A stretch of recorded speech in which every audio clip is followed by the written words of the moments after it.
In 1997, Japanese engineers had a problem. Their bullet train, one of the fastest in the world, was creating a sonic boom every time it exited a tunnel. Windows were shattering. Residents were complaining. The sound could be heard from half a mile away. Millions of dollars had been spent. Hundreds of engineers had tried, and nothing worked, until one engineer looked out his window and saw a bird, a tiny bird weighing less than an ounce, diving into a river without making a single ripple. That bird was a kingfisher, and what it did next changed the future of human engineering forever. Because the kingfisher doesn't just hunt, it defies the laws of physics. It enters water at 25 miles per hour and creates almost no splash, no sound, no resistance, just precision. Today we are going inside the world of the kingfisher, the superpower eyes, the perfect beak, the brain that never misses, and the shocking truth that this tiny bird is more advanced than anything humans have ever built. By the end of this video, you will never call a kingfisher small again. The kingfisher sits on a branch, completely still, watching, calculating, and then, in less than half a second, it's gone. A flash of electric blue and burnt orange hitting the water at 25 miles per hour. Now think about that speed for a moment. 25 miles per hour. That is faster than the world's fastest human sprinter. Usain Bolt's top speed was 27 miles per hour, and he needed a running start. The kingfisher does it from a dead stop. In half a second, straight down, into water. But speed alone isn't the miracle. The miracle is what happens at the moment of entry. When any object hits water at high speed, it creates drag, massive resistance, the kind of force that can snap bones, shatter beaks, knock a bird unconscious. But the kingfisher enters water almost perfectly silently. Almost zero splash. Almost zero resistance. How? The answer is the beak.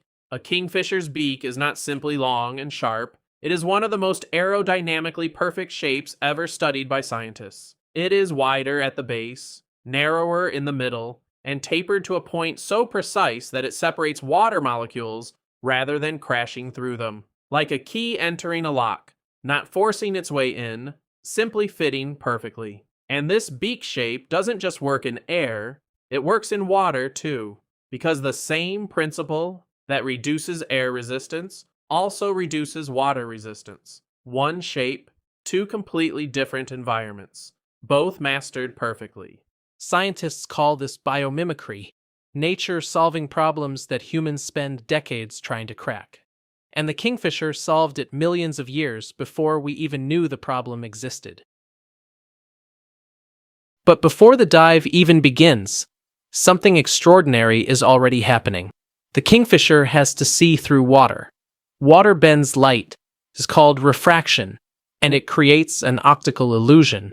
When you look at a fish underwater from above, the fish is not where it appears to be. It is actually several inches away from where your eyes tell you it is, which means if you aimed at where the fish looks, you would miss, every single time. Humans know this. We account for it. We think about it. But thinking takes time. And the kingfisher doesn't have time. It has half a second. The kingfisher has two foveas. A fovea is the part of the eye responsible for sharp central vision. Humans have one fovea per eye. The kingfisher has two. One for seeing in air, one for seeing in water. Two separate focusing systems, switching automatically, in milliseconds. As the bird moves from air to water, no thinking required, no calculation needed. The eyes simply switch, and suddenly the fish is exactly where the brain says it is. And the beak is already on its way. Kingfishers can see ultraviolet light, a spectrum completely invisible to human eyes. And fish reflect ultraviolet light, which means that to a kingfisher, fish don't just look like fish. They glow, underwater, in a spectrum no human eye will ever see.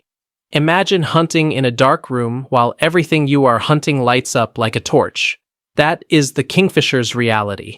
Every single hunt. Now we need to talk about something remarkable. The kingfisher's hunting success rate. Most predators fail more than they succeed. Lions succeed on roughly 1 in 4 hunts. Great white sharks succeed on roughly 1 in 2. Even the legendary peregrine falcon, the fastest animal on Earth, misses sometimes. But the kingfisher succeeds on roughly 7 out of 10 dives. Some studies put the number even higher. In ideal conditions, 9 out of 10. 90%. From a dead stop, in half a second, through air and water, getting a moving target that has no interest in being caught. The answer lies in something scientists call predictive targeting. The kingfisher doesn't aim at where the fish is. It aims at where the fish will be. By the time the kingfisher enters the water, the fish has already moved. It always moves. Prey animals always move when they sense danger. But the kingfisher knows this. It accounts for it. It calculates the fish's likely escape direction before the dive even begins. And then it aims at the future position, not the current one. A sniper doesn't aim at where the target is. A sniper aims at where the target will be. And the kingfisher figured this out millions of years before humans invented snipers. Scientists studying kingfishers have discovered something even more extraordinary. These birds remember individual fish. They track patterns. They learn which fish move left when frightened, which fish freeze, which fish dive deeper, and they adjust their dive angle accordingly. Every single hunt is not just instinct. It is intelligence, applied at 25 miles per hour, in half a second. Now back to 1997, back to that Japanese engineer, standing on a platform, watching a kingfisher dive. His name was Eiji Nakatsu. He was an engineer for Japan Railways, and he was also a bird watcher. And as he watched that kingfisher enter the water without a sound, without a splash, something clicked. The bullet train's problem was noise, specifically the sonic boom created when the train exited tunnels at high speed. The air inside a tunnel compresses ahead of a fast-moving object, and when the train exits, that compressed air explodes outward, exactly like the sonic boom from a supersonic aircraft. The solution was to change the shape of the train's nose, to design it so that air separated around it rather than compressing ahead of it. Nakatsu went back to his team. He showed them photographs of the kingfisher's beak.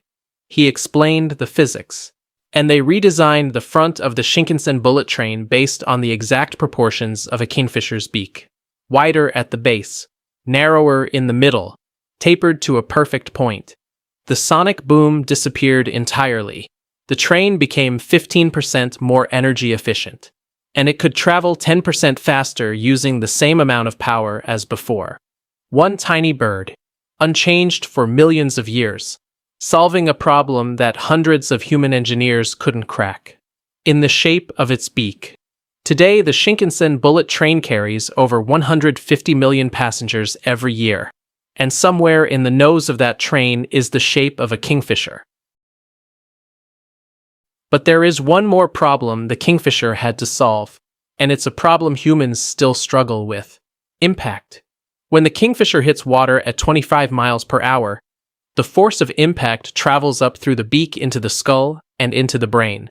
At that speed, that force should cause serious injury, every single time. But it doesn't. Because the kingfisher's skull is one of the most remarkable structures in the natural world. The bones around the brain are not uniform. They are layered in a specific pattern. Spongy bone on the outside, denser bone on the inside, arranged to absorb and distribute impact forces away from the brain, like a perfectly designed crash helmet built into the skull itself. Scientists studying this structure have used it to redesign bicycle helmets, football helmets, military protective gear, building materials designed to absorb earthquakes, all inspired by the skull of a bird that weighs less than an ounce. When the kingfisher closes its eyes underwater, it uses a third eyelid, called a nictitating membrane, a transparent shield that protects the eye from impact and water pressure while still allowing the bird to see, a built-in diving mask, evolved over millions of years, for a dive that lasts less than a second. The kingfisher weighs less than an ounce. It is smaller than your hand. It lives along quiet rivers and streams. Most people walk past one without noticing. But inside that tiny body is a superpower eye system that sees what we cannot. A beak so perfectly shaped that it inspired the future of human transport. A brain that predicts the future in milliseconds. A skull that absorbs forces that would kill most creatures. And a hunting success rate that most human technology cannot match. We spent decades trying to solve the bullet train problem. The Kingfisher solved it millions of years ago. We spend billions designing helmets to protect human brains. The Kingfisher grew one.